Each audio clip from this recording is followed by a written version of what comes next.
This is Hunter Muse And this is Chris Snipes, and you are listening. to The Melt.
Well, I would like to start off with sort of, since I'm just getting to know you, you just got on my Yeah. radar not too long ago, Yeah. and maybe there are some of our listeners or viewers that might not know you. Maybe just start off with kind of a background and context of Mhm. where you're coming from. Absolutely, yeah. That would here's how I arrived here kind Yeah. of thing. Yeah. Yeah. And then we can just go from there. Why are you here? We're also not interested in like fear porn stuff because I think a lot of people get off on that. And I think the wrong people get off on that stuff. And so we do have a paywall at the 1 hour mark. So if we do take some dark corners, uh, we can maybe do that after the first hour. So Mhm. but Sure. we don't I don't ever want to put you in a position where you feel compromised in any way. And so it's Sure. very important that you feel safe and that you understand we're coming from a place of integrity. Absolutely. I appreciate that. And I felt that when I listened to your show. I really felt that you care about what you're doing and you have respect for everybody involved. So that's one of the reasons I'm excited to be here. So yeah, Cool. thank As you are for we, saying that. Yeah. for sure. Cool. Okay.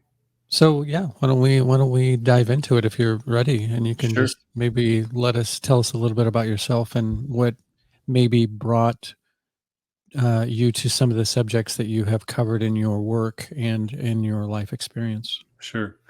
Well, first, thanks for having me on your show. And my background is quite interesting. I got started, I guess the reason why most people pay attention to me today is because I was in Hollywood for 19 years. I went there as an actor. I was in Remember the Titans, uh, you know, football player, and Mhm. a couple lines on camera. I was in all the scenes. Got to work around Denzel Washington, Boaz Yakeen, Will Patton, Ryan Gosling before he was really big, for 2 months, and it was like fulfilling a dream that couldn't have been fulfilled in any other way. How it came about, I was in school, I was in college at Georgia State University, and I took as an elective the history of motion picture and cinema. And that instructor actually had an acting class up north of Atlanta, invited me up there to shadow it. I ended up reading a scene out of Ordinary People, and I realized that I still had the talent that I had when I was in high school as a stage actor, but I was able to translate it into authentic performances in film. And I had I almost just lucked into the movie Road Trip as well with Tom Green. That was going on at the same time. I went to an open call audition and got a call back from the LA casting director and the local Atlanta casting director after doing a monologue on camera at an open call. I didn't have any agent or manager. But I had a dream, and I ended up going out to LA a year after Titans when it premiered at the Rose Bowl. I was there, spent 4 days there, and within about 3 months, I put together a place to live, a floor to sleep on, for $300 a month, and I had $500 in my wallet and a couple of credit cards. And I did, against everybody's advice. I knew I would be okay. I knew that I could make it. Prior to that, just kind of jumping back into time, what gave me the confidence of doing that was my previous work experience. Started as a busboy, dishwasher, then went to Circuit City, was in warehouse, customer service, then went to sales floor, then moved to Georgia and was at their flagship store and was one of the top salespeople there at 17, 18 years old. One of the people that came up to me one time says, "You're going to make $1 million one day." And it had to do with the fact that I cared. I cared about what I did. I cared about the customer. Of course, I wanted to make money. Of course, I was young and wild and crazy. But I had an ethics to me. And I ended up working for my father. Prior to moving to LA, I worked for my father for 4.5 years at a little tiny company in Roswell, Georgia, north of Atlanta. It sold a product called Crud Cutter, and it was in Home Depot. And there were only 20 stores, and it hadn't done a lot of money, decent amount, but not a lot. And within the first year, I remember the day the order came in for $1.2 million, a blanket order in all of the Southeast stores, 114, 115 of them. And I think I was 18 years old, 19 years old. And from that time until I was 20, I made $4.5 million in gross sales for my dad. It enabled them to get into Lowe's, Sherwin-Williams, Menards, all the major hardware stores and chains, Costco, Walmart, took it later. And then they ended up selling, I think, to Rust-Oleum in 2014. And they were doing an annual revenue of about $12-14 million a year for a private company of 2 people. Of course, I was long gone after that. I was out in LA doing my thing. And jumping around back to LA, I'm there. I don't have anything, but I knew that I was resourceful and that I could get a job, and certainly I did. First 6 months were tough. I ended up going and working on We Were Soldiers with Mel Gibson. Did that for 2 months. What year was this? That was 2001. 2001 was when I arrived out in LA, January 2nd, 2001. And then within a couple of months, I was driving up to Paso Robles and going out to Fort Hunter Liggett and filming there for a couple of months. I ended up meeting James Nachtwey, who was a Times Pulitzer Prize winning photographer. He ends up photographing me there out of all the guys in the platoon. And when I'm going to the premiere in Westwood, I walked into the after party, and there was my photograph, like blown up, and like as you walk in, and he told me that the people at Paramount were like, "Who is that guy?" You know, it's just this weird thing. I kept showing up everywhere. Yeah. I met super famous people. Morgan Freeman, Sidney Poitier. Sidney Poitier was probably my most memorable face-to-face meeting. We saw each other at a soul level. He gave me the best advice in 2006. He said, "Always do what is up here and in here." And he just stared at me. And there was an exchange there, something real. Met a lot of famous people. Didn't really care like the way a celebrity, I never got pictures with anybody, really. Kind of in retrospect, that's a good thing. Yeah, exactly. You're just like, "Oh, you were with this person, you knew," it's like, "No, I didn't." Didn't know anything. I was 22 years old. I got a job that summer of 2001 at Senator International, answering phones, reading scripts. It was a startup, hybrid German and Beverly Hills sales finance company. Moved into production, marketing, distribution, post-production, learned it all, learned the business of it, learned about contracts. I saw 2 worlds between independent film producers and then everybody else. And it's like the ideas of independent film producers and then the realities of the business. It was like, oh my God. And I partnered with Latino writer-director Edgar Michael Bravo from UCLA, went out with his scripts and ended up getting meetings that only people typically only dream about. The producers of Harry Potter, going to 21st Century Fox, meeting with Alex Young, who did X-Men series. I mean, I had no pedigree. I had no background. I was 25 years old, but I knew script and I understood talent. And I had a business partner at that time who could articulate his vision for these films. And so for like 3 years, big meetings, nothing happening. Everybody talking about things. Yeah. Got some letters of attachment. Had some interesting people like Brittany Murphy,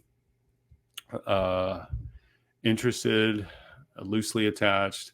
Had scripts out to people like Benicio del Toro, George Clooney, even I don't even remember everybody else, but this is crazy stuff. Like it was a dream come true, and it's like you feel like you're almost like on that verge of like you could be the next Robert Evans, right?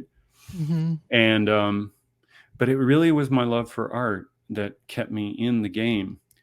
And I was disappointed, obviously, because after all of that, nothing materialized.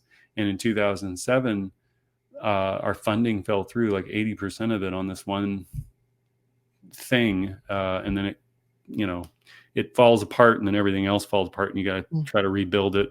Mm-hmm. We were done with that. I had learned from other producers how long it had taken them 5 to 7 years to set up one project on the average, if it's good. Mm-hmm. And even then there's no guarantees. And we were like, no, we want to make movies. We're going to make a movie this year. And in came this story of this girl that I met, who was doing fantasies for men out of a hotel room, a dumpy little hotel room in Hollywood, for $150 an hour. And there was no sex, no nudity, and it was totally legal. And you go, who would pay for that? Well, I learned from her that, and I came to understand later in life that everybody wants care. They'll go through every distorted way to get it. Mm-hmm. Loneliness is sadness, tragedy in life that brings you to those places, both the person and the client, if you will. And I saw through this girl and I adored her because she was a real person who was not afraid, although she was afraid, but she was courageous, and she was not somebody you would expect to be there. And if you put her in regular street clothes, she's just a regular girl that anybody would want to date and have a relationship with, except she had a effed up childhood. Mm-hmm. And she found herself stuck as she was trying to hold together her life. That was the basis of the film, 1 Hour Fantasy Girl, which was based on a true story about a young girl stuck in the middle, trying to get out, finding a way out. All these girls I met in clubs and elsewhere that were temporarily there, but there was also tragedy to them that kept bringing them back. And I got to know a lot of them, actually. Part of my I guess I want to kind of conclude this a little bit. Part of my experiences in life led me through hell, and my own hell in childhood, and the realization of those things, and what I've come to understand universally about every single one of us on this planet. It's not an absolute declaration. It's more of an invitation to reciprocity and a shared life that we're missing in this world. And while I was doing these films, I also worked in the financial business, City National Bank, which is now RBC, a bank of the stars. And while I didn't go snooping around in any of the files, all this time I'm hearing celebrity news and I'm servicing celebrity clients, and not because of, like I said, snooping around in the files. I was on the admin teams that had to go into files and look for issues. Mm-hmm. And you'd come across the finances of some of the most powerful people in entertainment, politics, and elsewhere. And you kind of see how this thing works, how their finances are so much different than ours. And we don't have, like when we vote for things, we're not voting to get after those people's money. We're voting to cut our own nose off and anybody else from getting higher than that. But it's always, it's low level stuff, but most people don't have the access to really see how the rich, in fact, work how the system works for them. And then there's everybody else, and we're voting on things to basically enslave ourselves while trying to say, well, we're going to get some more out of that. And they're going, yeah, they've already figured that out, that you're not smart enough to figure out that they've got it all gamed anyway. So yeah, vote for it. Great. I'll figure out another way with my accountant to get around this, and we'll write the legislation to make sure there's carve out deals in between that nobody knows anything about. So that was an interesting perspective that I got. And why I'm here with you today, God only knows. I fell out of that industry in stages over 4 years, got out of California, went to Georgia, and found love in Indiana. And it's my soulmate. Well, she's beyond my soulmate, but she and I knew each other. We actually dreamed about each other before we met, years ahead of time, and then didn't know that was who the person was until it all kind of came together, and you go, all right, God's done something here. I don't understand. That's fantastic. Yeah. So cool. That's kind of how I arrived here in general. I'm going to ask you a really weird question. Sure. Do you remember across the street from the Beverly Center, there was a Circuit City that used to be open 24 hours a day back in the late 90s, early 2000s, and you could go and play video games. I never went there. I didn't know you could do that. Yeah. Interesting. Yeah, they were open all night long. It was the strangest thing. I was there in a period where for like 5 years, even though I was in the business, I didn't have a television. And so I would go to Circuit City at like 2 a.m. and go and play like Mario Kart or something. Pop popcorn in their microwaves and stuff? They had those rooms set up where you could go and sit down and check out the speakers. Yeah. It's a very random aside. I like it. So these are the things you can do in Los Angeles. There's abundance everywhere. Well, there used to be, but I mean, I'm saying it's everything is everywhere, and it's like it's open, and they're like, why not? You said you fell out of the industry over 4 years. Was that prompted by anything in specific, or was it sort of a culmination of things? Culmination of things. It's a very good question. I think that if I'm looking at windows of time that I can measure, the campaign of Bernie Sanders in 2015 caught fire with me, not because of socialism or communism. I didn't know anything about that. I was completely ignorant. But his personality. And I already knew Clinton was kind of like a bad person. She revealed herself during that primary. I had my heart broken, obviously, like many people did, and I think the majority actually did, because it wasn't anywhere close. My life is crazy. I did election integrity work, and I found that the same stuff that they did to Trump, and they did the same thing to Sanders in 2016, 2015. It wasn't the super delegates. He was winning at a rate greater than Obama over her. And I'll give people one thing that they can look at to see what I'm talking about. If you go on Wikipedia today and you look up 2008 primary in New York State between Obama and Clinton, Obama wins one county. She wins 57% of the vote. You go to fast forward to 2016, go into New York, look at Sanders versus Clinton. He wins 80% of the state. She still wins 57% of the vote. It's impossible. Yeah. And we saw anomalies and irregularities on a level that, I mean, all this stuff about the fraud and everything, I don't like to get into all this detail, but our elections have not been whole for a very, very long time. And it's right and left. It's uniparty, folks. Yes. They pick the winners. They make you believe that those are the ones who won, whether they did or not. They'll always clamp them down at a percentage so that it keeps it close, so that they can flip the script at a later time when the media narratives pick up and they've shifted everybody's attitudes and behaviors and ultimately their reality. But I got heartbroken there, and then I was terrified of Trump, but I didn't realize where I was yet. And then Trump did something. He blew a hole through reality. And so I had to go, okay, I'm an analyst. I'm not a lunatic. And I got to figure out why this dangerous man over here, this is it back then, 7 years ago, why this dangerous man that they're saying is the next incarnation of Hitler, and he's going to do all these Hitlerian fascist things. I got to figure out how the hell he got through, right? And I started going back into time. I started going back to the beginning of the Federal Reserve. I went back to, I revisited all the conspiracies when you still could, before they were heavily censored. Came across human trafficking of children. Came across Ronald Bernard. Came across Annika Lucas. Came across testimonials of people that they weren't lying. The Franklin scandal. All of these things, hours and hours of footage. And in my abilities, I was able to read who was being authentic and who was embellishing a little bit. The ones that were authentic, I could read their emotions in there, and they were reliving their story.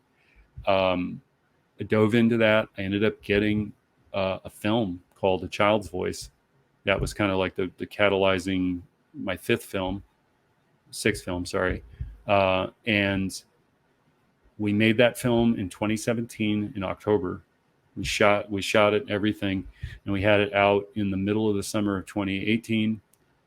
And I think that as I got further along into this and the unraveling of everything, the contemplations of the evil that had always been here that we didn't pay attention to or didn't know about, and what their assault on the masses had done culturally, socially, politically, sexually, and spiritually.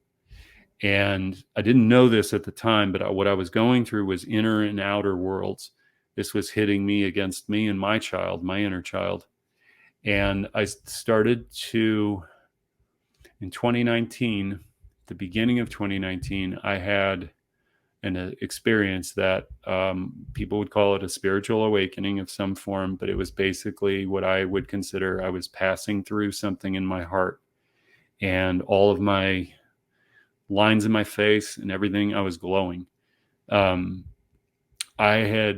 felt imbued with something that was beyond here. And I would put it towards what I would call that energy of Jesus, the Christ energy coming through. And I started to realize that some of the things that I had experienced before prepared me for that.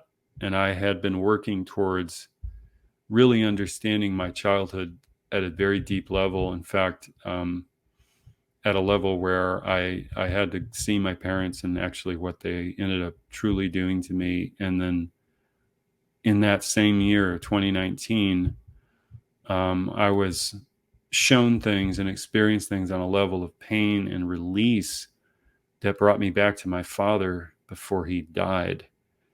And I will say this, if you knew the rap sheet on my dad, there's no way he deserved what I gave him, but I absolutely know he did deserve everything that everything that I gave my father at the end, all the care that I gave him, that was my soul connecting with him again and realizing that I never stopped loving him. My child had never stopped loving him, and my child couldn't love him safely because he couldn't love me safely. And all of this kind of, it's a culmination of things. I mean, I could write a book on 2019 alone. My experiences in nature and with, I don't know how you would call it, angelic dimensions, things that comforted me. And that has only continued over the last 3 years. But LA fell out of favor for me. I had no connection to it anymore. It was a memory. It was a dream. And I revisited it. And I realized I had nothing left there. There was nothing left for me. And then a job opportunity came, and it took me back to Georgia to be close to my family. And I'd always said I wanted to have a family, and I felt that going back home to the South would be the best chance for that, to sit down and be a husband a father potentially, and live my life in peace and not under this duress of basically of scarcity, fear, and ignorance, and the predatory nature of people in the West Coast business practice. On the higher the hierarchy, the more ruthless and corrupt it becomes. Mhm. And like kind of like what you were talking about earlier, Mhm. they just steal. It's I mean, there's no, the way that everything is built nowadays, it's how much more we can take out of it, but not what we can put back in. And that's the epitome of Los Angeles, is get what you can, and do your best. And I mean, that's one side of it, but then there's everybody else. And the homeless issue, I came to know so many homeless people, so many people. I watched mental health declines in people. I saw schizophrenia form in a person over a series of weeks and months. And I've come to know mental health in a way that very intimately. And I consult today with a couple of psychologists who have told me that I know more than 90% of the people that they've studied under, in articulating it and understanding it. But Mhm. mental health, we call it mental wellness. I would call it mental wellness, because there is a cure, and it's not drugs, it's care. Mhm. In Absolutely. most cases, that all of those phenomena are expressions of behaviors that have um, matured, if you will, over time, and become integrated into the person. But really, that's not who they are. And there is a cure. And I would tell you straight up, I had dissociative disorder at a very high functional level. Sure. I was a brilliant kid, was genius. And, but I also was in hospitals because I was suicidal and depressed at 7, 8, 9 years old, Mm. and wanted to kill myself. And I had to see that the core issue that we're dealing with is an integrated normalization in compartmentalized stage. I would say it in compartmentalized stages or phases. We're normalizing psychopathy to Mhm. make ourselves less sentient beings, and we're taking that in because it's all about how we feel anyway.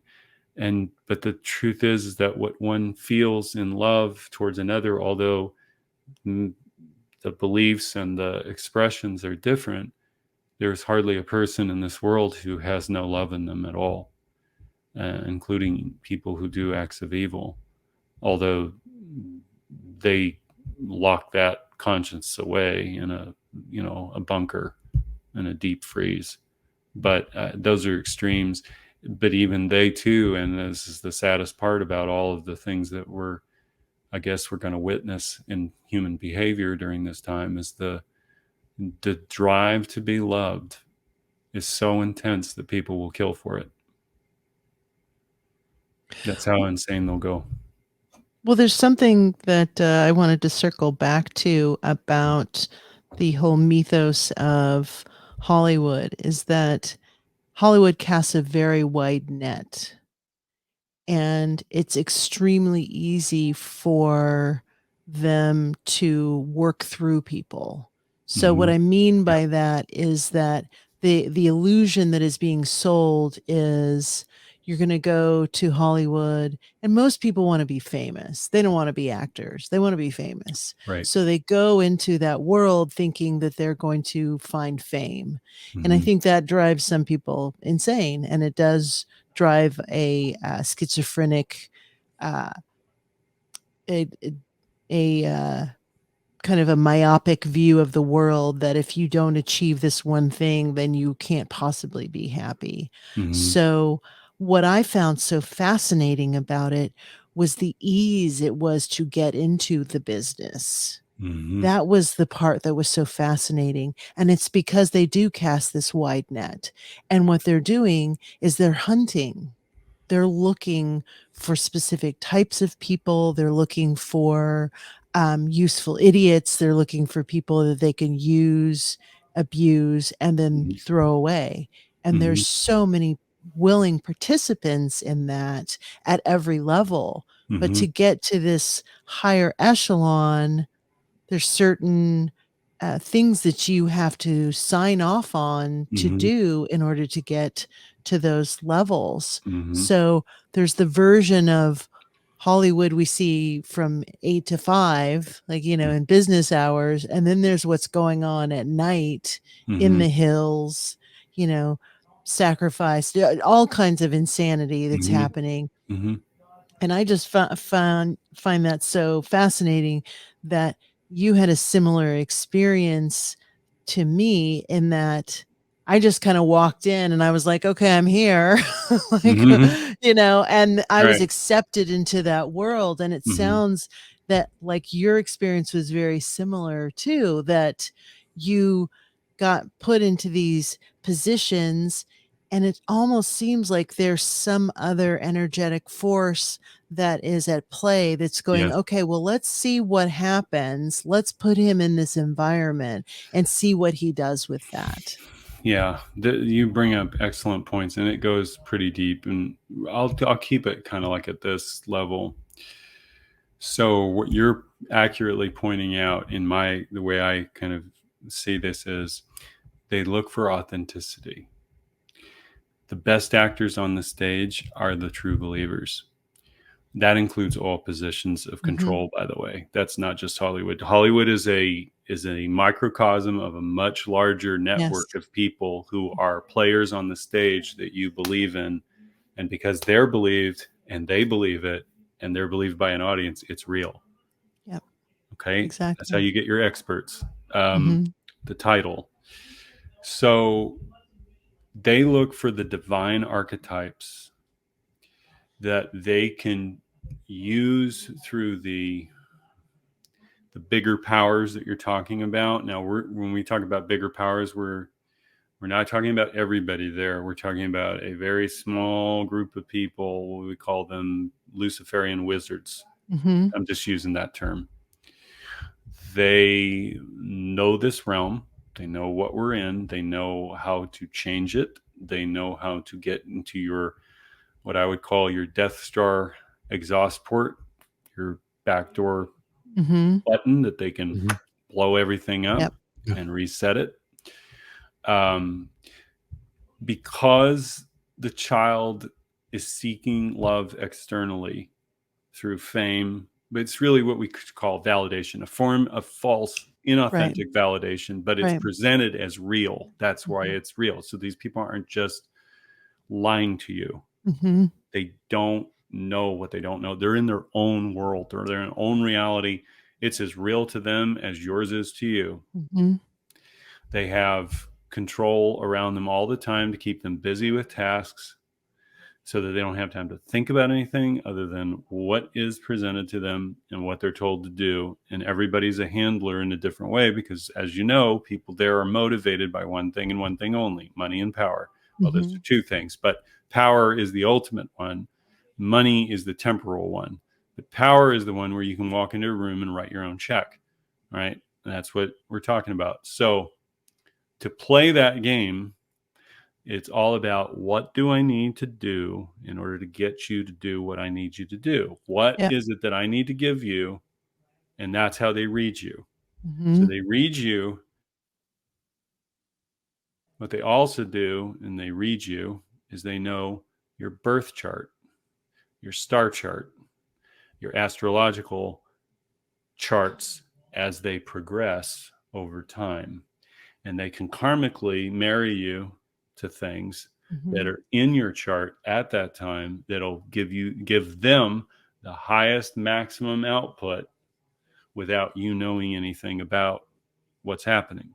So when they pair couples together, they've figured out, okay, this is who this person is and what they represent, and in their disassociative states have all of these fourth dimensional entities baked Yep. into their altars, and we're going to put that person over here, and it could be somebody who's divine, because we're dealing with the divine here, and we're talking about inversion of the divine. Mm-hmm. So we're taking somebody with these qualities these attributes that are very authentic and appeal on a cosmic level through the archetypes. I mean, being very simple here, but they appeal to the general body of the public. Yeah. But they become the vessel for Satan's message because they have all the virtue and they have all the authenticity and the belief in it and the fans, and it's like spell casting.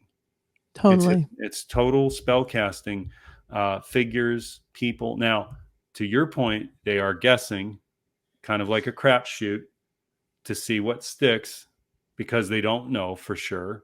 There are all sorts of things that could happen. These forces that are working through these people. Now, are there people who sign, on the dotted line with blood to Satan? Oh, yes, for sure. Mm-hmm. There are other ones that don't know what they just did, and it's too late, right? Because their soul is captured. And if they try to get out of it, well, it's not easy to do. If you can, with your life, if you can get out with your life, you've cracked the code. But if Britney Spears has been trying to get out for a long time and they won't let her, she means too much to them. She'll have to die and become a martyr for them to let her go. Mm-hmm. That's how that works. It's like at Michael Jackson, same thing. But what they do, and this is kind of what I have been able to ascertain about this, is the narcissistic behaviors. Now, we think of narcissism as the narcissist, but what we have to start realizing, at least in my view, is all of us have narcissistic behaviors. Now, some are more acceptable than others, because most of what you could just look at it like this, it's a child defending itself from a threat, real or imagined. And then it's scaled upward from there, all the different levels of sophisticated, but they all follow the same things. They all have the same attributes. There's no narcissism in and of itself is a lacking, a void. This is where ignorance, scarcity, or we could say scarcity, and then fear are exactly how you get triangulated by the narcissist. But in this case, this dark force that comes through is through the subconscious mind. It's the unconscious mind. And your brain and your mind are like a portal. And if they can hijack that signal, they can make you do things that you wouldn't normally do. And they can recall traumas in you that you didn't even know you had. Ancestral traumas, bloodline traumas. And those things are conditioned, and those kids are groomed to be the next incarnation of that entity that's going to attach itself and inhabit the mind, body, and soul of that individual until such time. That's kind of how I understand it to be, and why they're able to get away with so much. Because when I look back on all the faces of the people that I saw, it wasn't that they were all bad people. They were in hell. They were in a prison of their own sins, if you will. And it wasn't a willful decision to do that. It was sort of like the acceptance of that's how life is. And that's what you do. And they don't know anything different. People, I just want to say this one point. When the Balenciaga thing occurred with the kids and all that, people were yelling on social media, Kim Kardashian should know right from wrong. She's a billionaire. And I was just like, what?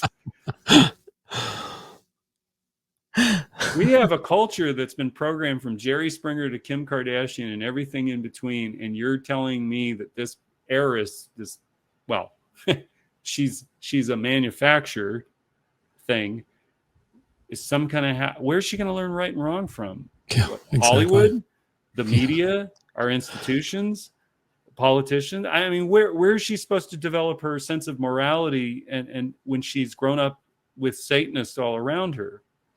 And that's not to give her a pass. It's just that we're still thinking that we're them and that they're us. They're not. They're in another reality, totally different from yours, but they have the eyes, ears, mouth, nose, face, and voice to make it look like, oh, this is me. That's the whole trick of it, is to hold you up, these idols, to go, this is you. This is just like you. This is what you want to look like. This is their attitudes, what they say. It's like they're handed a script, man. And what they're saying to you is not the same understanding of what you know. And I mean, that's obvious now. But for a lot of people, they don't realize that they know nothing about that person in real life. And Exactly. you're coming into this moment for 5 minutes and you're seeing him going, wow, oh my God, he's amazing. And he did this great thing. And he says all these nice things. Danny Masterson, Ashton Kutcher, Mila Kunis. I mean, you put all that together and you go, how does Ashton Kutcher run Thorn and be an advocate for human trafficking and then turn around and try to salvage this man? I get he's a father, but because like, he's an advocate for human trafficking. Right. He's advocating for it. Right. And he's not against it. Yeah, he's not against it. Exactly. It's like, oh, this is a problem that's happening over here, and it's like, yeah, I'm not doing anything about it, you know, because if they had to police their own industry, they would have to shut it down.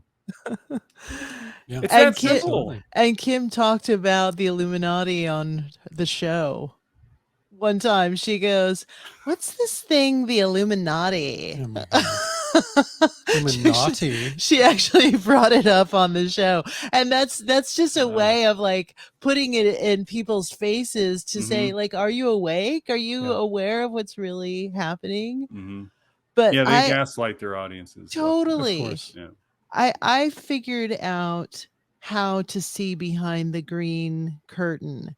And how I did it was I became a housekeeper, and I went and I cleaned houses for people in the Hollywood Hills. Oh, and God. Let me tell you what, you want to know what's really going on in that world? Go and clean somebody's house. You will find out every one of their secrets. I mean, the things that I saw in people's closets, I got the receipts, like the trades that they were doing, where they would do these fashion shows where they were selling each other to each other, like as like, oh, it's a joke. It's, you know, we had this party and I found this, you know, one of these banana hammocks, and it had like a price tag on it of this young actor. And I was like, what's this? You know, and they're so not used to being confronted by someone that's not in that realm. This is why they hire people that don't speak English, that are you know, people who are illegal, because those people have something to protect. They have a reality that they're trying to protect as well. So they'll go into that home and they won't say shit. Right. I went into that home and I was like, what is this, and why is this here, and what is, you know, and really was authentic, like a real person. Found out whose parents work for the CIA, you know, what are the relationships here, because what I found, John, is that these people want to be honest, and they want to have someone that they can be truthful with. I was invited to stay and hang out when this guy would go and have dinner with his little Hollywood starlet girlfriend, and he didn't want to be alone. It's what you're talking about, is this desire to be loved, and you've been put in this ivory tower, and that's part of the agreement that you've made and that you've signed off on, is this isolation. So they go out and they party and they do all the drugs and do whatever. But at the end of the day, they're by themselves. And it's, who do I trust? And how do I fit into this world that is totally inauthentic? And it's filled with sycophants. So I found that probably the most interesting part of it, is that some of these people really want to be genuine and they want to be loved, but they don't want to do that at the expense of losing the position that they have signed off on. Yeah, their whole lives are constructed they're fully and totally integrated now, and there's the idea, it's not even letting go of your material self, because they would relinquish that to get out of that pain, but they don't have any avenues to go down. And I know this isn't like, I know there would be a lot of people who go, wait a minute, are you like trying to say now, after all this other stuff, that no, they're victims too? That's what I'm saying. They are, okay, there are perpetrators at a level that are beyond comprehension, yes. Mhm. But for the large majority of the people occupying those places out there, they're in a prison. They Yeah. are in a prison, and they and what you said, it really is the truth. It's like, this is how desperate this world has become for the lack of care and nurturing. It's devoid of it, and they're just the canary in the coal mine. They're the extreme. Okay, I had firsthand experience with a psychopath out there who, by all intents and purposes, I didn't know. And he's like, well, how do you not know? Well, because I was kept a child. Mhm. I was. And whatever's coming through, it's always been there, but I have more awareness now. That's the part. I've become far more wise, and I'm still learning. Mhm. But the majority of people there would die to have what you have, in a sense. It's like looking through the mirror on the other side. It's like Alice through the looking glass. It doesn't seem like it doesn't fit. What you have somehow is greater than what they have, when everything is available to them, yet nothing is real. Yeah. And that's horrible. I Yeah. mean, you really are talking about a heavy anchoring in materialism at such a level that even if you do have, well, there's hardly a person who doesn't strive to find some kind of spiritual connection, but the distortions of that, it's like trying to get out of a nightmare, and there's no exit, right? Yeah, especially when your parent is the one who sold you into that nightmare. Yes. And there's so many of those situations and circumstances where the parent has been the one to sell the kid Mm-hmm. into that world. And then that person that you're supposed to trust, you can't trust, and so you hate them. So that's where all of these very convoluted relationships with parents happen, is because this is supposed to be your protector, Mm-hmm. and they've put you basically on the auction block. Mm-hmm. Yeah, and the guilt and the shame, I think this is the one thing that I came to understand about this situation. When we talk about narcissists, and that's kind of like overused terms, I really try to go into the nuance and the detail of what the pain is. Because what's masking, okay, so the paradox that they're in is that they have the highest optimism on the one hand, and yet on the other hand, they have the highest level of guilt and shame that is a burden to them that they can't release. And they have to compartmentalize that, make that real, while being really like damned if you do, damned if you don't, because you're connected here, you're crossed up. I came to find out, like in myself, that guilt and shame, the toxic guilt and shame that each of us in some ways carries, is a carryover from our childhoods of a burden that was placed on our parents by their parents' parents. So we're being scarred generations back Mhm. unconsciously. Mm-hmm. And so these children, now some have direct experiences of abuse, and others it would be as if it was an echo. Mhm. It was the normalization of everything around them brought forward those behaviors, in part because that was part of the family's let's say experiences that were recorded in the DNA. I'm not going to get Mhm. real technical about this, but No, it's the cellular memory. cellular memories that are distant from them, yet they act out as though it's happened. Totally. And this is everybody, by the way. It's just that that industry ritualizes it and Mhm. institutionalizes to such a level that it's part of the it's part of the program, really. But they are, in a sense, have all of the same. God, even if they had all the money in the world and the pain was still there, they wouldn't be able to get rid of it without real healing and intervention. And on some level, I would say holy people. But as I said, it's not words that can change someone's. You can't shame and guilt a person full of shame and guilt away with words. You have to show them that there are other potentials that exist.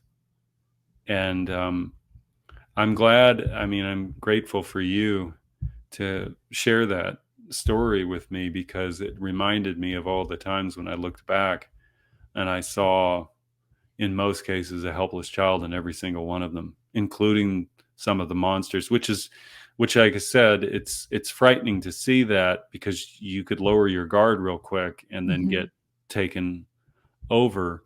But I came to find out that what we're really talking about, if we're getting into the depth of this at some kind of level, it's the collapse of the psyche that creates the pathology.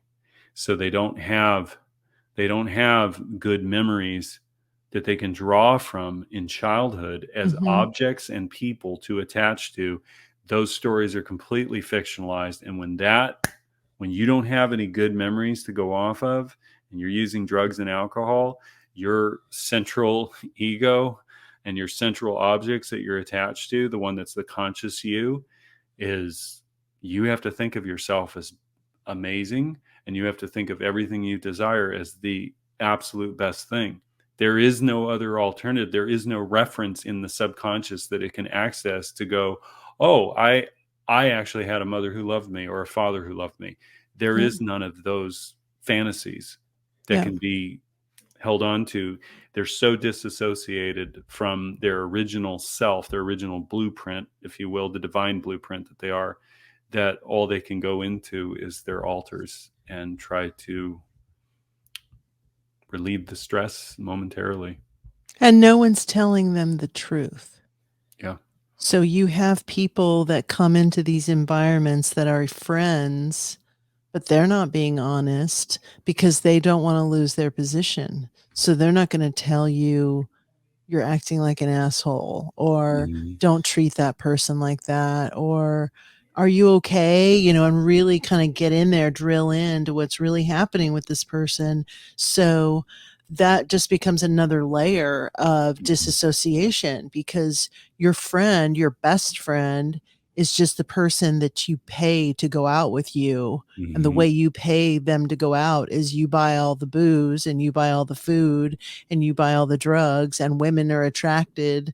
So that person's getting a payoff by hanging out with you, Mhm. but that's not really your friend. Right. Right.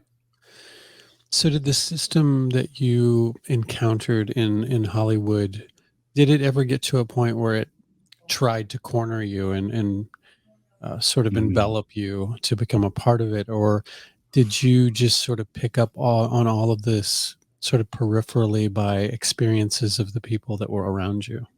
That's a great question. I think that if I were to say as a starting point, I believe that I was divinely protected there.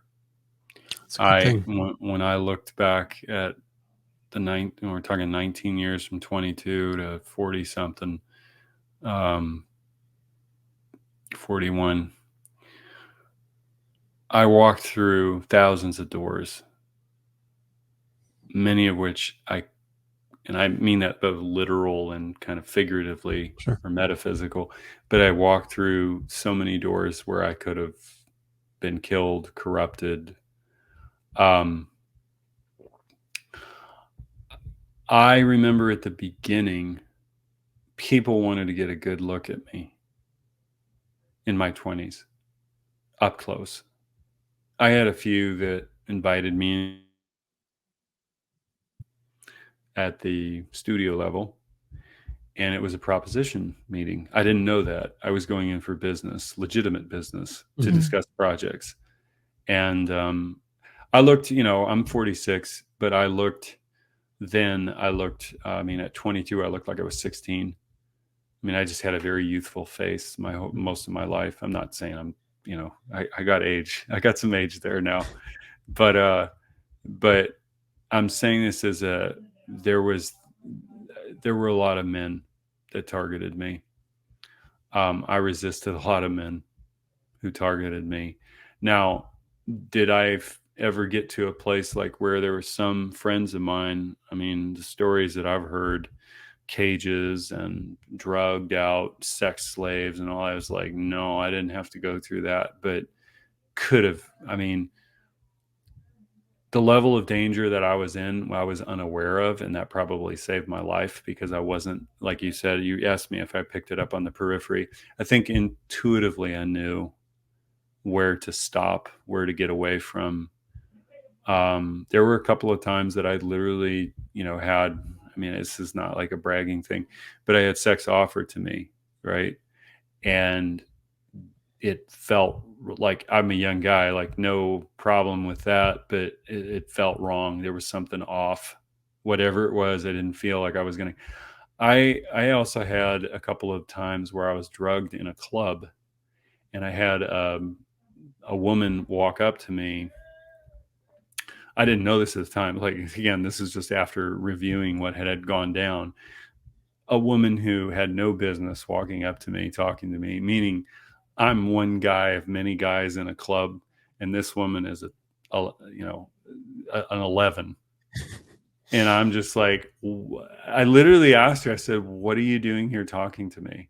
And she got scared and like backed off and ran away, and I never saw her again. But then I started to have memory lapses. And then I ended up somehow driving home.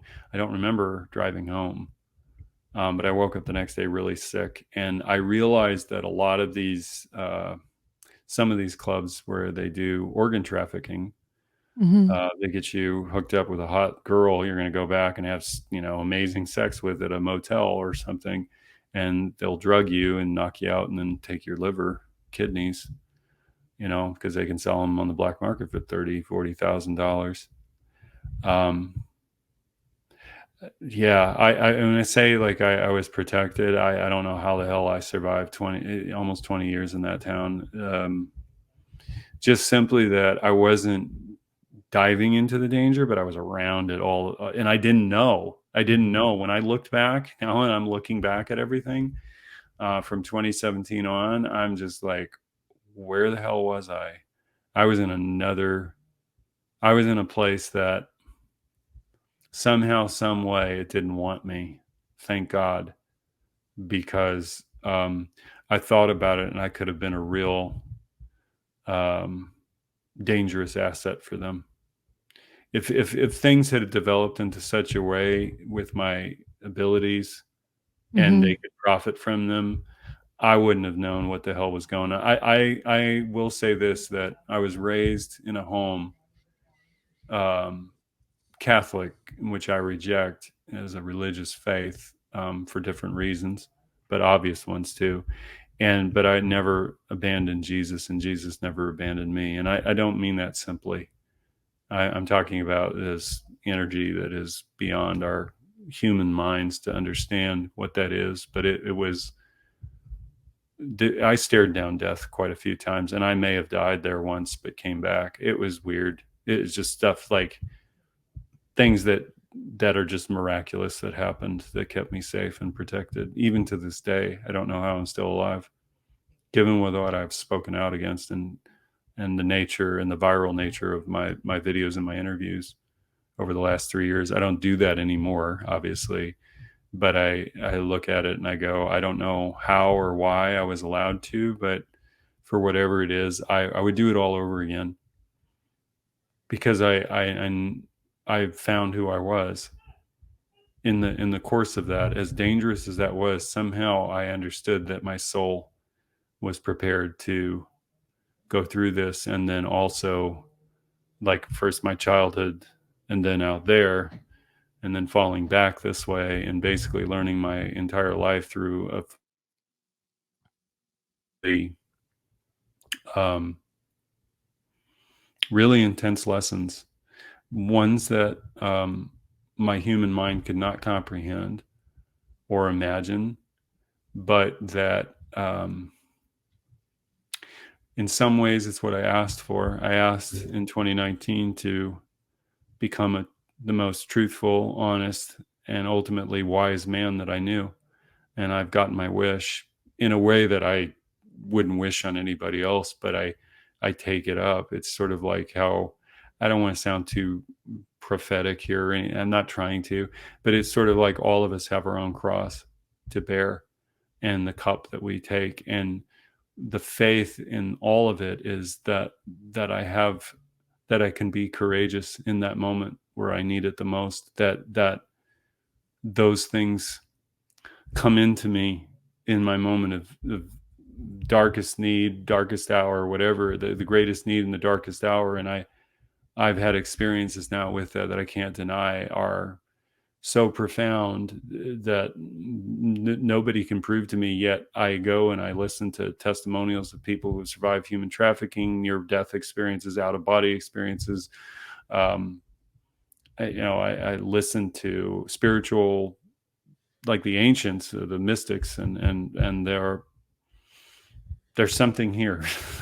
There's something going on here, and is beyond my human understanding. And it's sort of like, I feel like we're in a story of souls, but in the material world of the human history story.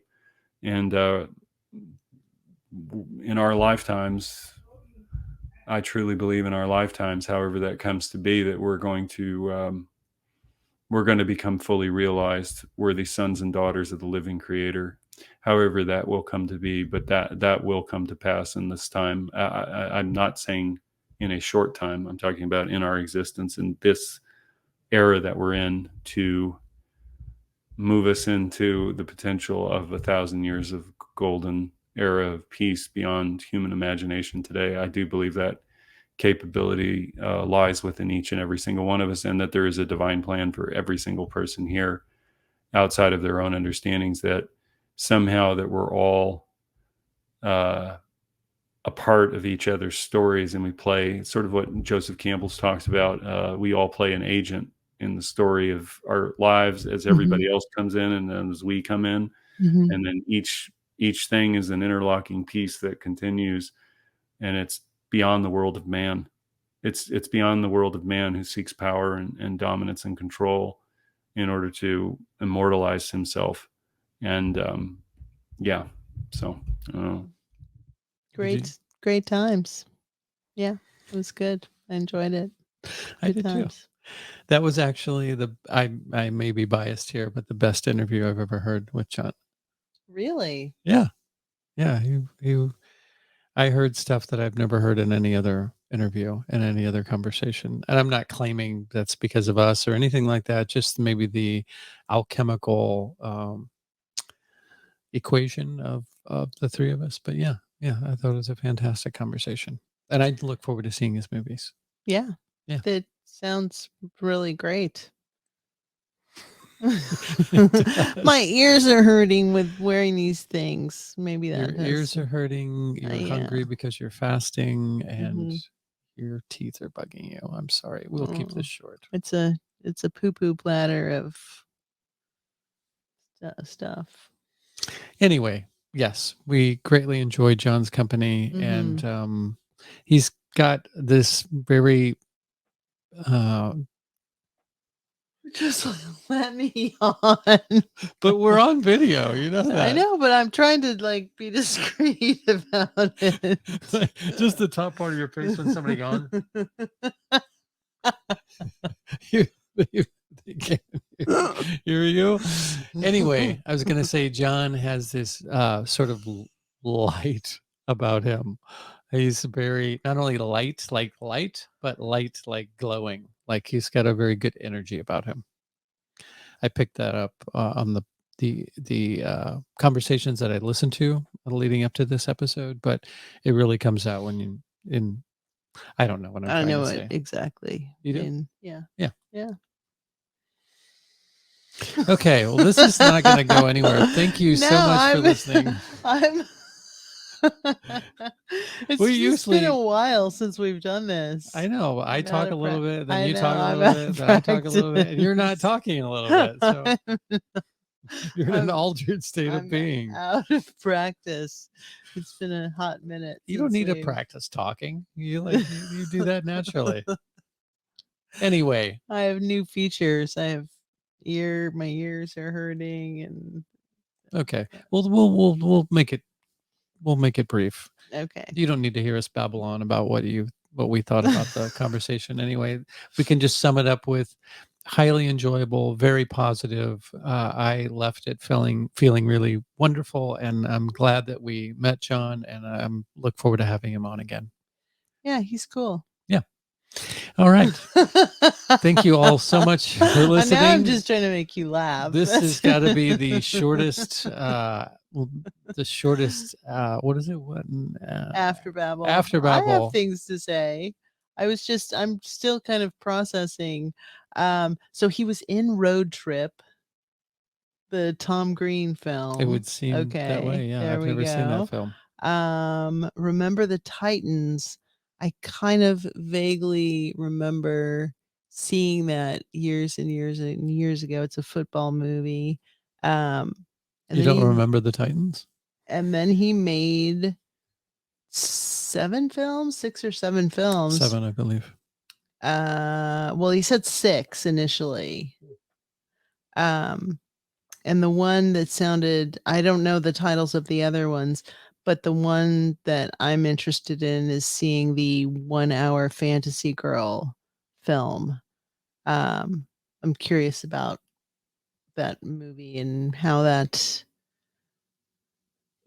I just wonder, like, of course I go into movie making mode where I'm like, okay, what was your budget and how did you shoot it and where did you shoot it and what, so it's Mhm. like I want to know the details of the actual filming, because that sounded really interesting to me. For sure. Yeah. And maybe a little of the, like, who was this person and Mhm. where is she now and what was her, how did her life evolve out of that being in that world? It is a curiosity to me. Yeah, I like that all of his films seem to be based on true stories, actual experiences. Because Yeah. I'm a nonfiction guy. I love documentaries. Yeah. And, yeah. Yeah, I'm not a fan of novels necessarily, No, and I'm me certainly either. not a fan of fictional films, but I understand when you can't get permission to get the rights for someone's life, that sometimes you have to, write a book as fiction or you have to Mhm. make a film Yeah. that is a narrative film that is based on something that's true, but you can't really say that it's true. Exactly. It's a loophole. Yeah. Yes.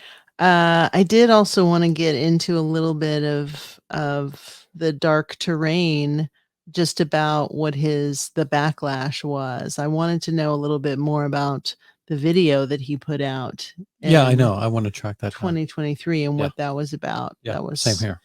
I respect people's desire to protect themselves, and I didn't want to push too hard when he kind of made that clear, but I was curious about what he was talking about. Mhm. um Yeah. I think, and this really has no great place in the conversation by any means, but the mentioning of Oliver Anthony and his authenticity, and I'm not saying this to discount John's point of view by any means whatsoever, but I sort of felt that same exact way until I heard an interview with Oliver Anthony, and he talks like just let's just say he talks a lot differently than he sings. He comes off in his songs as a salt of the earth country dude, country guy, old boy from the Yeah. holler, but he talks like an intellectual. So that I was like, well, that's kind of a strange juxtaposition, and it reminded me of Chris Rock, who on stage talks a lot differently than he does in a conversation. And on stage, he talks more like a stereotypical, you know, affected black voice, for lack of a better term. You know what I'm saying? And in conversation, he's not like that at all. He has actually kind of a high voice, but you see him live and he's talking like this. Like it's just like he's doing a Red Fox imitation or something like that. I really don't understand that. So yeah, sorry, I seem to have thrown you a curveball and taken us No, off our trajectory. no, I was just thinking about, I saw Oliver Anthony on Rogan. Oh, really? Oh, And yeah, I and saw a clip of, or not a clip, but a still. again, it's one of these things, and maybe my skepticism is just coming from the time period that we are in right now, and I kind of circle back to the Sound of Freedom. It's like the Sound of Freedom, what is the timing of that? Why is that happening right now? This Oliver Anthony kid, like, okay, why is this happening right now? And what is my go-to, my default setting is what is the agenda? Because no one gets to any level of fame or influence unless they are compromised to some degree. And there's some energy or some machine behind them. So what I was thinking, it's like Rogan's been compromised. Like, I just think like, okay, so who is the machine behind Oliver Anthony now? And what is the agenda? The Oliver Anthony agenda now? And what is the Sound of Freedom agenda? Because people, like, we get shadow banned and it's not because we're not putting out good content or we're not interesting or we're not saying important things. It's because of those things that we are shadow banned. So why is this kid suddenly the voice of the impoverished and the voice of this time period that we're in, where people are struggling financially and having trouble getting food on the table, and whatever the narrative of that song is? Why is it all of a sudden that that breadcrumb is being thrown out as opposed to anything else? I'm sorry, that was weird. I glitched because I thought it said 01, like we had only been talking for a minute, and I knew we'd been talking for longer than that. So that's always my take is, who are you? What are you here for? What's the point? Why are you some salve that you're supposed to be giving the common man, that we're all supposed to go, yeah, he's speaking my truth and he's singing my song? Or are you just another psyop, another distraction? Yeah, I think I'm suspicious of that with some things, and some things I think they happen organically. Supposedly, he's been offered a lot of very profitable music deals or contracts with record companies that he has turned down. So I don't know. I have no idea. I don't care that much, but I understand what you're saying, and I don't know that he. I feel more maybe like he organically went viral because a couple of famous people retweeted him, or whatever platform he spread out on, Instagram. And then some opportunity, maybe that's when the social engineers went, oh, let's see if we can, utilize this guy for whatever, this, that, or the other. So I don't know. I really don't know if there's some hand wringing villain behind Oliver Anthony, or Joe Rogan for that matter. I think he got hush money, and like any schlub who is in the position that he's in and wants good pay and doesn't mind talking a little less about certain topics, he took it. Like, I can't say that I wouldn't do the same thing. But then I'd have another podcast. I'd call it something different. And then we'd do the melt on the side. I'd fund the melt with that money. And where would I be? Well, you would be a part of the melt. Oh, but I'm not a part of your selling your Believe me, it's never going to happen. Yeah, I don't think we're that sought after. We're not that mainstream. We got really weird really quickly. I think we started off weird, actually, and it's never just got. I mean, we got briefly unweird in the middle, and then we went back to weird again. So I apologize, people. We're human beings. We get in strange moods. We're subject to our bodies sometimes. So Yeah. yes, All those things can be true simultaneously. all the more reason to thank you for listening to us and God. putting up with this madness. Seriously, thank you. And thank you, Sweden. What are we? We're the number 84. number 84 podcast. Philosophical podcast in Sweden. We love you, Sweden. We can take this moment to remind people to leave good reviews and ratings wherever you hear our podcast, because that's how those things happen. What? I don't give a shit about that. I'm just, again, my vibe is the same I know. from the first show I was ever on to today.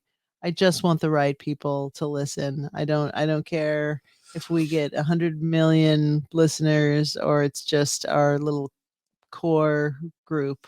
I like our people. Yeah, I differ because I don't think the right people, quote unquote, need to fit inside of a lifeboat. I think the right people can be hundreds of thousands of people. So I don't think that you have to compromise. Numbers don't mean compromise necessarily. I think there's plenty of us out there. I'd just like to get out to more of us. That's all. I just don't want um to I guess maybe second guess myself or be worried about it. Like, In regards to what? like I haven't taken a shower in a couple days. Is Like that I don't gonna give a matter if fuck. we have 600,000 Yes, because then listeners? I'll have like makeup, lighting, and all this Well, that's bullshit, and I don't your want to. I don't want to do all that. that's your problem. That's not the 600,000 listeners problem. Don't blame it on them. But You don't have, they're here for you. what if they judge me? Fuck. They're not going to judge you. They shouldn't be listening to you if they're going to judge you or watching you or whatever the case may be. That's what they came there for in the first place. That's how all of those 600,000 listeners or viewers would come, because for this right here. Okay. Yeah.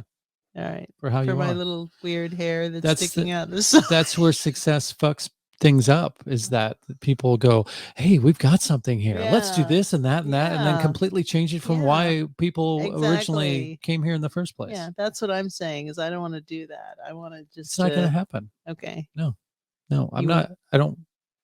That's not what I'm asking for when I want more listeners. You don't want a crew of people that we have to No. They're paid to be nice to us. The only thing that I would change is having more time to do this podcast. Yeah. That's all. That's the only thing I would change. Nothing else. Nothing else. Yeah. The subject matter would be the same.